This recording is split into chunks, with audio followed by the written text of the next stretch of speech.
What's up guys, Ruppy here, welcoming you to my draft analysis for the Uva Naranja Pokemon League, or the UNPL for short. So, I found out about this league fairly late. It is an upload required Wi-Fi league. Apparently, someone heavily vouched for me to be a part of this league, to, I guess, kind of see if I can get back into, uploading Wi-Fi content, maybe get this channel going again. That man happens to go by the Grandmaster, and he also goes by D-Ray. So, thank you D-Ray for vouching for me, and can't wait to see if and when we cross paths this season, what happens this time, because you and I have a long history, my friend. Anyway, the UNPL. We were given 115 points to draft a team of at least 10 Pokemon, maximum of 12. Don't think anyone actually drafted the full 12. I know some got 10, some got 11. I took 10 Mons. I was perfectly fine with that. I thought my team came together well enough that way. So let's go ahead and break it down, shall we? So starting off in the Uva Division, I was the 6th pick, so I was kind of right smack dab in the middle of the draft both ways, which I'm perfectly fine with. So obviously when it got to me, quite a few things had been taken off the board at that point. A couple of really heavy hitters were gone, like Qianpao was off the board immediately. Darkrai, which this league allows for some reason, went. Blood Moon Ursaluna, Walking Wake, whole bunch of really powerful stuff off the board almost immediately. So I'm trying to think, because I want to try some new things. I could have grabbed Iron Valiant because it was available, but I'm already using it in BBR Summer Scramble. I'm also using it in another league. I kind of wanted to try something a little new. So I ultimately settled on a Mon that actually altogether kind of feels like a Mon that fits my playstyle perfectly well, but just hasn't been used in draft by me for some reason. So let's fix that. My first pick was Tornadus Therian. Pure Flying type means there's no quad weaknesses for it to worry about. It has the Regenerator ability, so anytime I switch it out, it will gain HP. It's got really solid bulk, good attack, good offenses. Base 121 speed is incredibly fast, which definitely helps it keep pace with quite a bit of this meta. It can run physical, it can run special. The Teal Mask DLC also brought Knockoff back, and Tornadus Therian does in fact get it. So Tornadus Therian is one step closer to its former glory. I definitely look forward to using it and seeing how Tornadus Therian works out for me. So going into round 2, I've got a really solid Mon, and I'm trying to see what all could pair quite nicely with it. And I think I actually found a great Mon that accomplishes just that, because the two complement one another extremely well in terms of covering one another's weaknesses. So for my second pick, I ended up grabbing Iron Treads. I know I've used its quote-unquote present-day version, Donphan, in a couple of leagues, and Donphan has served me well. Iron Treads definitely brings quite a lot back from the future. Base 112 attack is certainly nothing to sneeze at. Base 120 defense is really good. Base 106 speed I can definitely work with. Its ground steel typing actually works quite nicely for me. There's also the fact that it can both set Stealth Rocks, as well as spin hazards away, so that is always appreciated. And Iron Treads, for whatever reason, also gets Volt Switch. So I got a bit of a Volt Turn core going. And I think at this point, that kind of sort of became the theme of my team. I have had fairly good success with a team primarily revolving around Volt Turn in the past. So I guess that's the direction I decided to go with here and see how it works out. So on that subject, for round 3, I decided to grab another Volt Switcher. That being Rotom Wash. Tornadus Therian, Iron Treads, and Rotom Wash all complement each other really well. Rotom, I mean, if you watch my BBR Summer Scramble draft analysis, you probably know what most of the Appliance Rotom forms are capable of. They all have the same stat distribution. Things got solid defenses. Base 105 special attack is certainly usable. This thing actually has a really powerful Water Stab in Hydro Pump. Being able to Volt Switch all around definitely keeps the momentum train going for me. It can also spread status. Rotom Wash has a lot going for it, and I think it complements Torn T and Treads quite well. So, going into round 4, I was looking at what was on the board, trying to figure out maybe I could use a good fire type. Something that would kind of get a Fire, Water, Grass core going with alongside Rotom Wash. And as I'm looking, I'm trying to figure out maybe there's something here I haven't used that would work nicely. And I think I found that in Infernape. I am honestly surprised I have not tried Infernape in draft before because it is actually quite versatile. Base 104 offenses is certainly nothing to scoff at. It can hit hard on the physical side, it can hit hard on the special side, it can go mixed. Base 108 speed certainly helps. Kind of slowly bridging all the speed gaps together, which is certainly nice. One other thing Infernape has going for it is that, well, in addition to U-turn, so now I've got 2 of each kind of the main momentum, Volt Switch and U-turn, so the Volt Turn core keeps growing. But Infernape can also work as a backup rock setter if I want to potentially run maybe a lead set or something where if I feel I can get the rocks up, I can just set them up and be done with it. Which takes some of the pressure off of Treads to feel like it has to set rocks. So, round 5.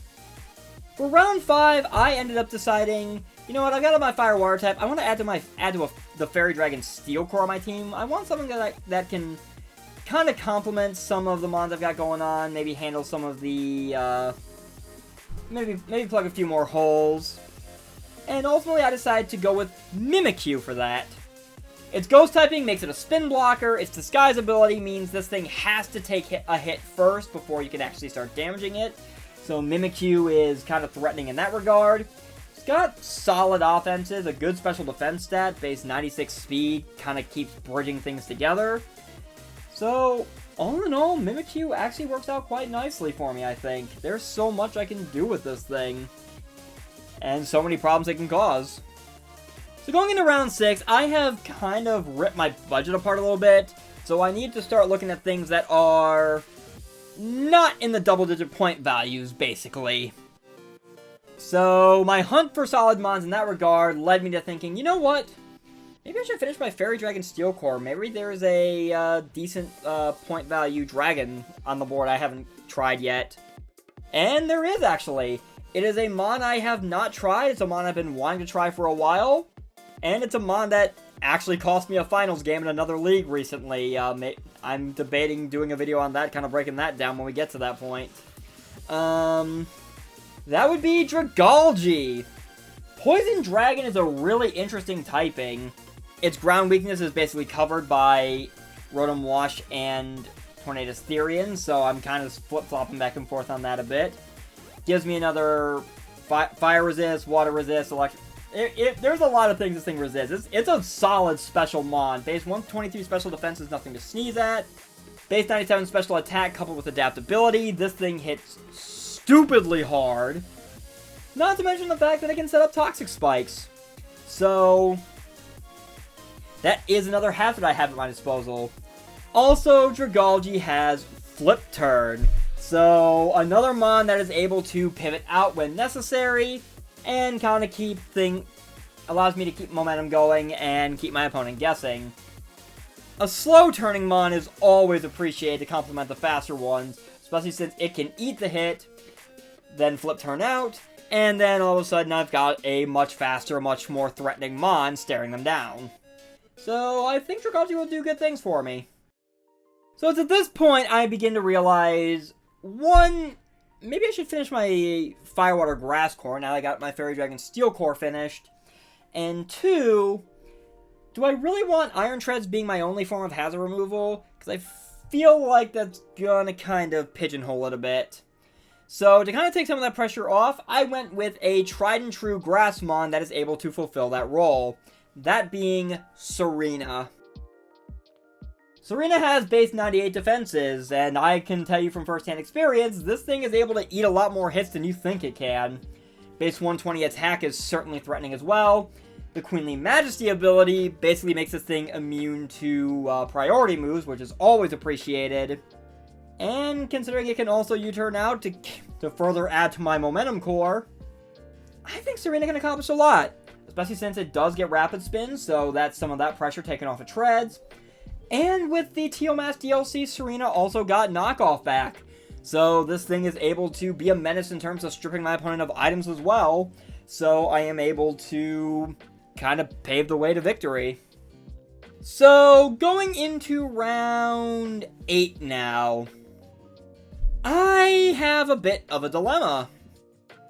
I have a role I want to fill. I see 2 mons on the board that can fill that role. The question is, do I go with the higher budget one or not? Because I'm getting a little concerned about my points. I think I've only got... Let me do some reverse math quick. I've only got 23 points left at the moment in the draft. So the higher budget option is definitely... It will add a lot more power and speed to my team, but at the cost of leaving me with minimal points to be able to really kind of round this team out at the end, because I still have at least 2 picks I need to make. So I'm thinking on it, and I ultimately decide, you know what? Maybe the budget option is actually better in this scenario, because I could certainly get some use out of it still. So I ended up picking Sneasel. In case you're curious, the other mon in question was its evolved form, Weavile. Sneasel is not as powerful as Weavile, it is not as fast, but I think I can still make Sneasel work. Base 115 speed is still nothing to sneeze at, especially given some of the fast mons I've got on this team, and base 95 attack is certainly usable. There is also the fact that, like every other mon I've mentioned with it at this point, Sneasel got knockoff back with the DLC. So it finally has a good Dark-type move it can use as Stab. Kinda helps Sneasel and Weavile both out in trying to reclaim their crown as the premier Dark and Ice type over Chien Pao, I guess. Maybe that'll be an interesting match to look forward to when that week rolls around. But I think I can make good use of Sneasel. Yes, it is frail, but I've got quite a bit of bulk to be able to kind of cover it. So I think we're good. Plus, it gives me a Ghost Resist, which I kind of needed at that point to help cover Mimikyu. A Psychic Immunity certainly helps out Dragalge and Infernape for sure. And it's an Ice Resist, because I was starting to build a bit of an Ice weakness too. So that is certainly appreciated. That budget pick actually kind of opened the door for my round 9 pick, for me to be able to grab a mon that I've honestly always wanted to try and draft, and just could never justify it over so many other options that were still available. The fact that it was still on the board is actually really impressive, and I was going to go ahead and capitalize on it. So round 9, I took Meloetta. Normal Psychic is not a bad typing, honestly. It gives me another Psychic Resist, which certainly helps out Ape and Dragalge at that point. It is a Psychic type that is immune to Ghosts, so that certainly helps. Base 90 speed is certainly usable. Base 128 special attack and special defense is definitely appreciated. This thing can eat special hits a lot better than people think it can. And it hits like a truck. Stab Hyper Voice. I think that's all I need to say. There is also the fact that Meloetta can use the move Relic Song to turn into its Pirouette form, therefore becoming a normal fighting type with base 128 speed and base 128 attack.